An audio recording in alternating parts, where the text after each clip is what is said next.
ये अभी भाव मार रहा है। तो चलो आज हम लोग पढ़ेंगे कोण, ठीक है, कि कोण क्या होता है और कोण के कुछ प्रकार है, इनको पढ़ेंगे हम लोग बिल्कुल डिटेल्स में। इससे पहले पढ़े थे हम लोगों ने रेखाओं को, कि रेखा किसे कहा जाता है, रेखाओं के प्रकार कौन कौन से होते हैं। तो आज हम लोग पढ़ने वाले हैं क्या चीज, कोण को, जिसे इंग्लिश में एंगल कहा जाता है, ठीक है। और कोण के कुछ यहाँ पे प्रकार भी दिया हुआ है, जैसे शून्य कोण हो गया, निविल कोण, समकोण, अधिक कोण, ऋजु कोण, बृहद कोण, संपूर्ण कोण, पूरक कोण, संपूरक कोण, उसके बाद से आसन कोण, शीर्ष अभिमुख कोण और एकांतर कोण। इनको क्या किया जाएगा कि विस्तृत रूप से बिल्कुल पढ़ा जाएगा, ठीक ना।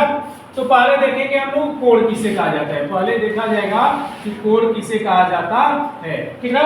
तो दो रेखाओं के बीच के झुकाव को कोण कहा जाता है। कोण की परिभाषा होती है कि दो रेखाओं के बीच का जो झुकाव होता है उसे कोण कहा जाता है। तो दो रेखा हम ले लेते हैं, एक रेखा आपका यह है, ठीक है, और दूसरी रेखा यह है, ठीक है। ए रेखा आपको मान लो कि ये रेखा है और ये आपका बी रेखा है। इनके बीच का जो झुकाव है इसी को क्या कहा जाता है, कोण कहा जाता है। कोण को किससे दर्शाते हैं, थीटा से। इसका मान, थीटा का मान कुछ भी हो सकता है। कब हम लोगों को पता चलेगा, जब इसको मापा जाएगा तब पता चलेगा कि थीटा का मान कितना है, 10 अंश है, 20 अंश है, 30 अंश है, क्या है। जब इसको मापा जाएगा तब पता चलेगा, ठीक ना। तो दो रेखाओं के बीच के झुकाव को ही क्या कहा जाता है, कोण कहा जाता है। इतना क्लियर हुआ ना कि दो रेखाओं के बीच के झुकाव को कोण कहा जाता है। अभी एक रेखा मान कि यही रेखा इधर है, फिर ये रेखा यहाँ से ऐसे है, दोनों रेखाएं एक दूसरे को काटती हुई जा रही है, इनके बीच के जो झुकाव है इसे क्या कहा जाएगा, कोण कहा जाएगा। या इसको क्या कहा जाएगा, कोण कहा जाएगा। इसको क्या कहा जाएगा, कोण कहा जाएगा। इधर भी क्या कहा जाएगा, कोण कहा जाएगा, क्योंकि इधर जब ये रेखा आ रही है, इधर आगे बढ़ रही है, तो इनके बीच का झुकाव है, तो कोण आपको पता चल गया ना कि कोण किसे कहा जाता है, दो रेखाओं के बीच के झुकाव को कोण कहा जाता है, ठीक ना। अब कोण के यहाँ पे कुछ प्रकार है, इनको हम लोग एक एक करके पढ़ेंगे।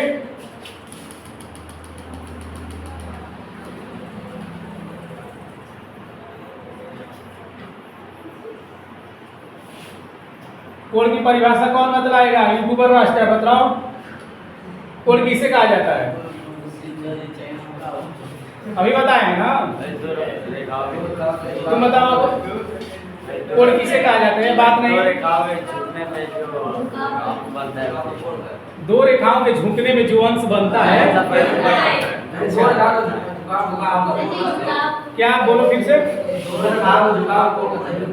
देखो अभी आकाश बतला देगा, बताओ आकाश, कोण किसे कहा जाता है। प्रधान जी आप बताइए, कहाँ ध्यान रख रहे हो यार चुनाव प्रचार में।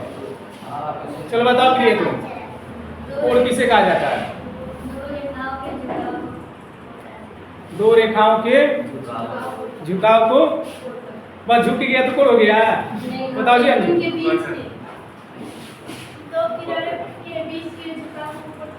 Very good. बीच के दो रेखाओं के बीच का जो झुकाव होगा, बैठ जाओ जी, यानी ये जो दो रेखा है, अभी केवल हम बोल दिए, तो आप बोल रहे थे कि दो रेखाओं के झुकाव को कोण कहा जाता है। ये तो झुकाव का तो कहाँ से कोण नापोगे, इनके बीच का ना। ये दो रेखाओं के बीच के झुकाव का कोण, ये जो इनके बीच का झुकाव कोण है, इसे क्या कहा जाएगा, कोण कहा जाता है। आया समझ प्रधान जी, कोण कट जाएगा अगर याद नहीं करोगे बढ़िया से। चलो तो आपको पता चल गया कोण किसे कहा जाता है, दो रेखाओं के बीच के झुकाव को कोण कहा जाता है। अब कोण के प्रकार में चलते हैं। अब कोण के प्रकार में सबसे पहले हम लोग पढ़ेंगे शून्य कोण। सबसे पहले क्या पढ़ा जाएगा, शून्य कोण किसे कहा जाता है, ठीक ना। तो जब दो रेखाएं एक दूसरे की संपाती होती है, दो रेखाएं एक दूसरे की संपाती होती है, तो उनके मध्य बनने वाले कोण को क्या कहा जाता है, शून्य कोण कहा जाता है। तो दो रेखाएं एक दूसरे की संपाती यानी एक दूसरे की बिल्कुल बराबर होती है। संपाती का मतलब हुआ बराबर। तो दो रेखा हमने ले लिया है, एक रेखा यह हो गया, संपाती है ना, संपाती का मतलब कि एकदम बराबर है और एक ही पे है। एक ही पे क्या है, वो एक दूसरे पर ऊपर नीचे हुआ है। जैसे एक रेखा यह हो गई, दूसरी रेखा यह हो गई, एक दूसरे के संपाती है यानी एकदम सट गया ना। और सट गया तो इनके बीच बतलाओ बाबू कितने अंश का कोण बन रहा है? 0 अंश का ना। तो 0 अंश का यानी इनके बीच के बने हुए कोण को क्या कहा जाता है? शून्य कोण कहा जाता है। बिल्कुल बराबर है, ढक दे रही है। तो इस पे ये जो रेखा है इस पे दो रेखा है, ये जो है इस पे दो रेखाएं हैं। कौन कौन सी रेखा है? तो एक ए है और दूसरी बी है, क्योंकि दोनों बराबर है ना। ये दो रेखाएं एक दूसरे के संपाती यानी बराबर है, ठीक ना। और इनके बीच जो कोण बन रहा है बाबू उसको नाप सकते हो? नहीं ना, एकदम बिल्कुल सटा हुआ है ना। तो इसे ही कहा जाएगा शून्य कोण। दो रेखाओं के नहीं, दो संपाती रेखाओं के बीच बने हुए कोण को शून्य कोण कहा जाता है। आगे समझ। अब देखेंगे दूसरा है न्यूयीन कोण। न्यूयीन कोण किसे कहा जाता है? न्यूयीन कोण किसे कहा जाता है? तो वे कोण जिनका माप 0 अंश से बड़ा तथा 90 अंश से छोटा होता है उसे न्यूयीन कोण कहा जाता है।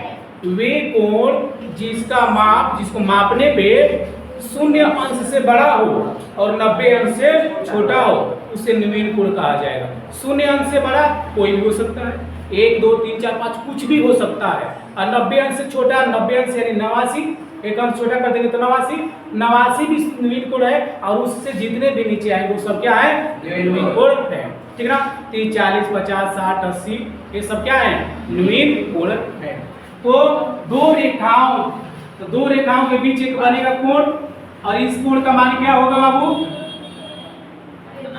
दो रेखाओं के बीच जब कोण बनता है और उसको मापा जाता है तो उसका मान 0 अंश से बड़ा और 90 अंश से छोटा होता है तो उसे न्यूयीन कोण कहा जाता है। ये दो रेखाएं ए और बी है और इसको मापेंगे तो हम लोग मान लेंगे कि इसका मान कितना है बाबू? तो इसका मान लेते हैं, कितना मान होगा? 50 अंश। कितना होगा? 50 अंश का। तो इसका मान कितना हो जाएगा? क्या हो जाएगा? न्यूयीन कोण का रहेगा, है ना, क्योंकि इसका मान क्या है? 0 अंश से बड़ा है और 90 अंश से छोटा है। तो वे कोण जिसको मापने पे 0 अंश से बड़ा और 90 अंश से छोटा उसे कहा जाता है क्या चीज? न्यूयीन कोण कहा जाता है। क्या है? न्यूयीन कोण। आया समझ रहा? न्यूयीन कोण किसे कहा जाता है? बीच बीच में पूछते भी रहेंगे, दिमाग लगाते रहना, याद करते रहना। वे कोण जिसकी माप 0 अंश से बड़ा 90 अंश से छोटा उसे न्यूयीन कोण कहा जाता है, ठीक है। अब चलेंगे हम लोग थर्ड पॉइंट पे। थर्ड पॉइंट है आपका समकोण। समकोण किसे कहा जाता है? 90 अंश होता है उसे समकोण कहा जाता है। वे कोण जिसका मान 90 अंश का होता है उसे क्या कहा जाता है? समकोण होता है। और समकोण कब बनता है? तो जब एक सरल रेखा पर एक लंबवत रेखा पड़ती है या एक लंबवत रेखा उसको प्रतिच्छेदित करती है, काटती है, तो उनके बीच जब कोण बनता है तो वह 90 अंश का होता है। तो एक हम सरल रेखा बनाएंगे बाबू। तो एक सरल रेखा यह हो गया और इस सरल रेखा पे एक लंबवत रेखा इसको क्या कर रही है? प्रतिच्छेदित कर रही है, काट रही है। इसको दो भागों में क्या कर रही है? काट रही है। तो इनके बीच जो कोण बनेगा वह कितने अंश का होगा? 90 अंश होगा। इसी को कहा जाएगा समकोण, ठीक है। इसे ही क्या कहा जाएगा? समकोण कहा जाएगा।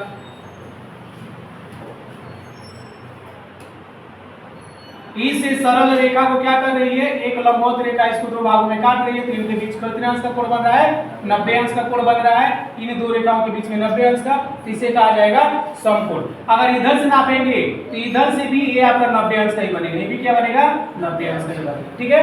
फिर यहाँ से ये जो इसके बीच का झुकाव है इसको यदि नापा जाएगा तो ये भी कितने अंश का बनेगा? 90 अंश का। इधर से नापा जाएगा तो ये भी कितने अंश का बनेगा?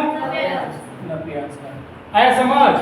तो जब दो रेखाओं के बीच का कोण 90 अंश का होता है तो उसे कहा जाता है समकोण, ठीक है। अब आगे देखेंगे हम लोग, और आगे देखा जाएगा अधिक कोण किसे कहा जाता है? अधिक कोण, ठीक है ना।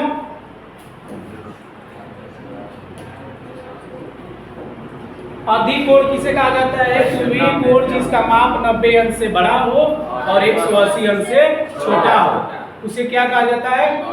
अधिक कोण कहा जाता है, ठीक है ना। तो वे कोण जिसका माप क्या हो? 90 अंश से बड़ा और 180 अंश से छोटा। तो एक सरल रेखा पे बालक, एक सरल रेखा है और एक सरल रेखा पे अधिकतम कितने अंश का कोण बनता है? 180 अंश का, 180 अंश का बनता है। लेकिन बात हो रही है कि 180 अंश से क्या हो, छोटा हो, और 90 अंश से क्या हो, बड़ा। तो बड़ा कब होगा, जब यहाँ पे लंबवत रेखा आएगी तो 90 अंश का हो जाएगा, अर्थात 90 अंश से बड़ा होना चाहिए। यानी एक रेखा इसको क्या कर रही है, तिर्यक काट रही है। एक रेखा क्या कर रही है, इसको तिर्यक काट रही है। तो एक रेखा इसको तिर्यक काट रही है, तो हम लोग देखेंगे, देखोगे सरल रेखा है और इस सरल रेखा पे 180 अंश का कोण बनता है, और एकदम लंबवत बनाएंगे तो 90 अंश का कोण बनेगा। तो इसमें क्या होगा, एक रेखा इसको क्या करेगी, तिर्यक काटेगी। तो इनके बीच का जो कोण बनेगा वो क्या होगा, 90 अंश से बड़ा होगा और 180 अंश से छोटा होगा। तो हम मान लेते हैं कि कितने अंश का कोण बन रहा है, 120 अंश का। तो यह कौन सा कोण हो गया, अधिक कोण हो गया। आगे समझना, अधिक कोण किसे कहा जाता है, तो वे कोण जिसका मान 90 अंश से बड़ा हो और 180 अंश से छोटा हो उसे अधिक कोण कहा जाता है। ठीक है, उसके बाद से ऋजु कोण है ना, देखेंगे ऋजु कोण किसे कहा जाता है। तो वे कोण जिसका मान 180 अंश होता है उसे ऋजु कोण कहा जाता है। ठीक है, यानी ऋजु कोण देखेंगे वाला, तो एक सरल रेखा पे अधिकतम कितने अंश का कोण बनेगा, 180 अंश। एक कौन सा कोण कहलाएगा, ऋजु कोण कहलाएगा। एक कौन सा कोण कहलाएगा, ऋजु कोण। तो वे कोण जिसका मान 180 अंश होता है उसे ऋजु कोण कहा जाता है। अगर देखोगे बाबू, इधर से नापोगे तो भी इसका मान कितना होगा, 180 अंश। आया समझ, तो इधर से नापोगे तो भी 180 अंश नीचे से, और ऊपर से नापोगे तो भी 180 अंश। ठीक ना, तो एक सरल रेखा पर अधिकतम कितने अंश का कोण बनता है, 180 अंश का बनता है, जिसे ऋजु कोण कहा जाता है। वे कोण जिसका मान 180 अंश होता है उसे ऋजु कोण कहा जाता है। अब आगे देखेंगे हम लोग, आगे यहाँ पर बृहद कोण। आगे क्या है, बृहद कोण। तो बृहद कोण किसे कहा जाता है, और ऋजु कोण के बाद बृहद कोण। तो बृहद कोण देखा जाएगा बाबू, तो वे कोण जिसका मान 180 अंश से बड़ा हो तथा 360 अंश से छोटा हो उसे बृहद कोण कहा जाता है। तो एक बात नहीं, कुछ कमी है नहीं ना, देखोगे तो एक सरल बिंदु पे, यहाँ पे एक सरल रेखा की बात हो रही थी ना, एक सरल रेखा पे 180 अंश का कोण बन रहा था, लेकिन एक बिंदु पे कितने अंश का कोण बनता है, 360 अंश का। एक बिंदु पे अधिकतम कितने अंश का कोण बनता है, 360 अंश का कोण बनता है। ठीक ना, यहाँ बृहद कोण की बात हो रही है, तो वे कोण जिसका मान 180 अंश से बड़ा हो। तो यह एक सरल रेखा है और इस सरल रेखा पे 180 अंश का कोण बनेगा, है ना, लेकिन हमको क्या करना है, 180 अंश से बड़ा लेना है। यहाँ पे एक बिंदु है और इस बिंदु पे रजूरे बाबू, इसका भाव बढ़ रहा है ना जी, ये जो आपका बिंदु है इसमें 360 अंश का कोण बनता है, लेकिन हमको बनाना है क्या, 180 अंश से बड़ा। तो इसको यदि हम लोग आगे इधर बढ़ाते हैं तो मतलब 180 अंश हो जाएगा क्या इधर, लेकिन जब इसको हम लोग इधर से झुका देते हैं इधर, ठीक ना, और जब इधर झुका दिए, ये आपका रेखा ये हो गया, ये रेखा, इनके बीच यानी जो कोण बनेगा यह क्या होगा, 180 अंश से बड़ा होगा और 360 अंश से छोटा होगा। यही कोण क्या कहलाएगा, बृहद कोण कहलाएगा। तो इसको हम लोग मान लेते हैं कि कितने अंश का कोण है, तो 360 में से 45 घटा दो, कितना हो जाएगा, 360 में से 45 अंश घटा दो, घटाना नहीं आवेला हो, कितना आएगा, 315। हमने क्यों 45 अंश बोला था घटाने के लिए, बता दें, क्योंकि यदि यहाँ से हम लंबवत रेखा खींचते हैं तो मतलब आधा आधा दिख रहा है कि नहीं दिख रहा है, दिख रहा है ना, तो यहाँ से पूरा 90 अंश का कोण बनेगा और इसके बीच कितने अंश का कोण बन रहा है, 45, इसलिए हमने कहा कि 45 अंश घटा दो। आगे समझना, तो ये कितने अंश का कोण बन गया, 315 अंश का। ये कौन सा कोण हो गया आपका, बृहद कोण हो गया। आगे समझना, कितना क्या हो गया, बृहद कोण हो गया। ठीक, अब देखेंगे हम लोग क्या चीज, संपूर्ण कोण। अगला पॉइंट है आपका संपूर्ण कोण। इस संपूर्ण कोण किसे कहा जाता है, तो वे कोण जिसका मान 360 अंश होता है उसे क्या कहा जाता है, संपूर्ण कोण कहा जाता है। रेखा है कि आपका बिंदु है और अभी आपको हमने बताया था कि एक बिंदु पे अधिकतम कितने अंश का कोण बनता है, 360 अंश अंश का बनता है, तो यहाँ से लेके ये जो कोण आपका बनेगा ये टोटल कितने अंश का बनेगा? 360 अंश का। ठीक है, तो इसे हम लोग क्या कहेंगे? संपूर्ण कोण कहेंगे। ठीक है, संपूर्ण कोण किसे कहा जाता है? तो वे कोण जिसका मान 360 अंश होता है उसे संपूर्ण कोण कहा जाता है। आगे समझ? चलिए अब आगे हम लोग पढ़ेंगे पूरक कोण किसे कहा जाता है। पूरक कोण को देखा जाएगा। पूरक कोण, तो वे कोण नहीं सॉरी पूरक कोण किसे कहा जाता है? जब दो कोणों का योग 90 अंश हो, जब दो कोणों का योग 90 अंश हो तो उनको एक दूसरे का पूरक कोण कहा जाता है। जब दो कोणों का योग 90 अंश हो तो वे एक दूसरे के पूरक कोण कहलाते हैं। तो 90 अंश की बात हो रही है बाबू, तो हमने क्या किया कि एक रेखा खींच दिया है। यहाँ पे एक रेखा यह है, ठीक ना, और इस पे दूसरी रेखा यह है। इस रेखा का नाम हमने दे दिया ए ओ बिंदु हो गया, ये आपका बी हो गया, और इनके बीच में क्योंकि बाबू दो कोणों का योग बोल रहा है तो इनके बीच में एक तीसरा रेखा भी होगा। तीसरा रेखा मान लिए यह है जिसका नाम दे दिए सी। अब हमने बता दिया बाबू कि ये जो आपका ए ओ और सी ये जो कोण बन रहा है 30 अंश का बन रहा है। ठीक है, और ये जो सी ओ और बी कोण बन रहा है यह कितने अंश का कोण बन रहा है? 60 अंश का बन रहा है। इसे ही कहा जाएगा, इन दोनों को जोड़ा जाएगा तो 90 अंश आएगा ना, तो इनको कहा जाएगा एक दूसरे के पूरक कोण, यानी कोण ए ओ सी और कोण सी ओ बी ये दूसरे के क्या है? पूरक कोण है, और इनको जोड़ने पे इनका मान कितना आ रहा है? 90 अंश आ रहा है। अब पढ़ेंगे हम लोग क्या चीज? संपूरक कोण। तो संपूरक कोण किसे कहा जाता है? तो वे दो कोण जिनका मान 180 अंश होता है, वे दो कोण जिनका योग 180 अंश होता है उसे संपूरक कोण कहा जाता है। ठीक है, थोड़ा सा देखिए हमने क्या किया कि यहाँ पे रेखा खींचा। ठीक है, और इस रेखा में दो कोण की बात हो रही है ना बाबू, 180 अंश हो, दो कोणों का योग क्या हो? एक सरल रेखा में खींच दिया है। यह एक सरल रेखा है और इस सरल रेखा पे अधिकतम 180 अंश का कोण बनता है। यहाँ पे एक रेखा इसको काट रही है, ठीक ना, एक रेखा इसको काट रही है, तो यह कोण बन रहा है आपका 120 अंश और यह कोण बन रहा है कितना? 60 अंश। इन दोनों कोणों को जोड़ा जाएगा तो कितना हो जाएगा? 180 अंश हो जाएगा। तो वे दो कोण जिनका मान 180 अंश होता है उसे क्या जाता है? संपूरक कोण। आगे समझ? अब देखेंगे हम लोग आसन कोण किसे कहा जाता है। तो आसन कोण वे दो कोण जिनका एक ही शीर्ष हो और एक उभयनिष्ठ रेखा हो उसे क्या कहा जाएगा? आसन कोण कहा जाएगा। वे दो कोण जिनका एक ही शीर्ष हो और उसमें एक रेखा उभयनिष्ठ हो उसे कहा जाता है आसन कोण। तो यहाँ पे हमने ले लिया है बाबू एक कोण, दो कोण ने एक कोण हमने ले लिया। ठीक है, यह रेखा ले लिया और तीसरी रेखा यह ले लिया। ये रेखा ए है, यह बी है और सी है, यहाँ पे ओ बिंदु है और इनके बीच देखा जाएगा वो तो ये थीटा कोण मान लो बन रहा है, ये भी कोई कोण बन रहा है, थीटा कोण लेके किसी एक थीटा कोण बन रहा है, ये अल्फा कोण बन रहा है। ठीक ना, ये थीटा कोण और ये अल्फा कोण, दोनों कोणों का शीर्ष एक ही है कि नहीं बाबू? है ना, एक ही शीर्ष है और दोनों में उभयनिष्ठ रेखा एक है सी, यानी कोण यहाँ पर भी आपको हमने बतलाया हुआ था। तो कोण ए ओ सी, कोण ए ओ सी और कोण सी ओ बी, इन दोनों कोणों का शीर्ष एक ही है ओ और दोनों में एक उभयनिष्ठ रेखा सी है जो ए के साथ में मिलकर थीटा कोण बना रही है और बी के साथ मिलकर अल्फा कोण बना रही है। इन्हें कहा जाता है आसन कोण। इन्हें क्या कहा जाता है? आसन कोण कहा जाता है। अब देखिए हम लोग क्या चीज? शीर्षाभिमुख कोण। इस शीर्षाभिमुख कोण किसे कहा जाता है?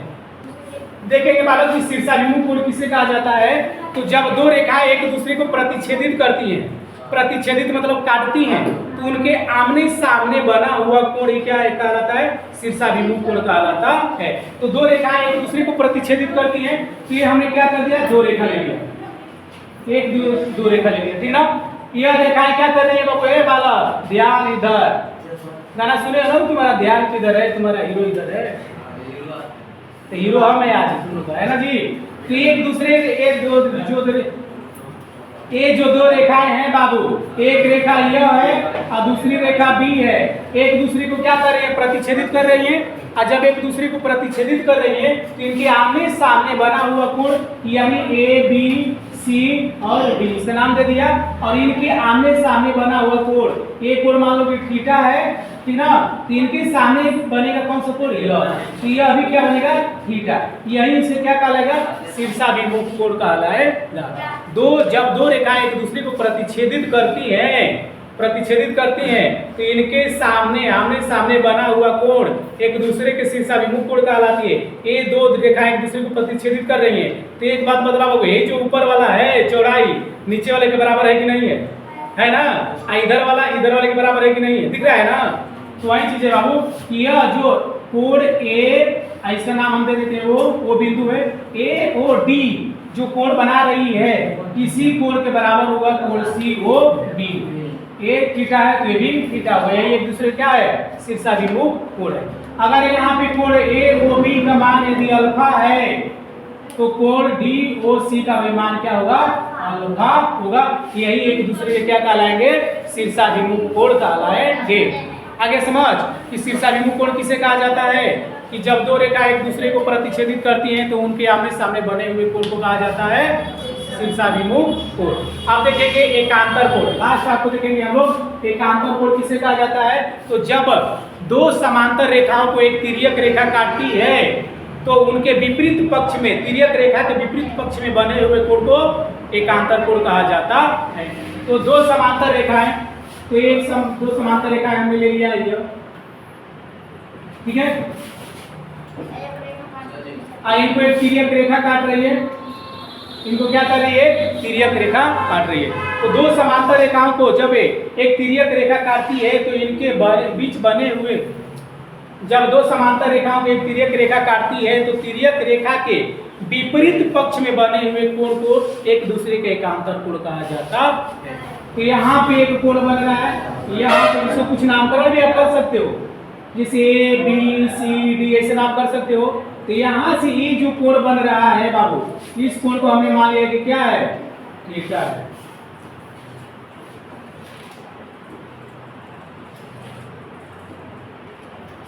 देखेंगे तो ये जो कोण बन रहा है, यह जो कोण बन रहा है इसको मान लेंगे थीटा। तो इसका एकांतर कोण क्या होगा, यह तिर्यक रेखा है बाबू, इस तिर्यक रेखा के विपरीत पक्ष, तो इसका विपरीत पक्ष माने इस साइड है ये, तो इसका विपरीत उस साइड होगा ना, तो उस साइड यानी यहाँ पे जो कोण बनेगा वो भी थीटा होगा और उसे क्या कहा जाएगा, एकांतर कोण कहा जाएगा। ऐसा समझ, यहाँ पे यदि कोण बन रहा है अल्फा कोण, ठीक ना, तो अल्फा कोण बन रहा है बाबू, तो इसका विपरीत क्या होगा, इसका विपरीत यानी ये होगा ना, तो इसे कहा जाएगा, यही एक दूसरे के क्या है, एकांतर कोण है। यदि यहाँ पे कोण कोई बन रहा है तो इसका विपरीत कोण क्या होगा, यह होगा। इसका यहाँ पे कोई कोण बन रहा है तो इसका विपरीत कोण क्या होगा, यह होगा। यही एक दूसरे के क्या कहलाएंगे, एकांतर कोण कहलाएंगे। आगे समझ रहा, तो सारे पॉइंटों को हमने क्या किया है, अच्छे से समझा दिया है, ठीक है। और उम्मीद करते हैं कि आपको बहुत समझ आ गया होगा, ठीक ना। फिर अगले दिन पढ़ेंगे अगला टॉपिक हम लोग।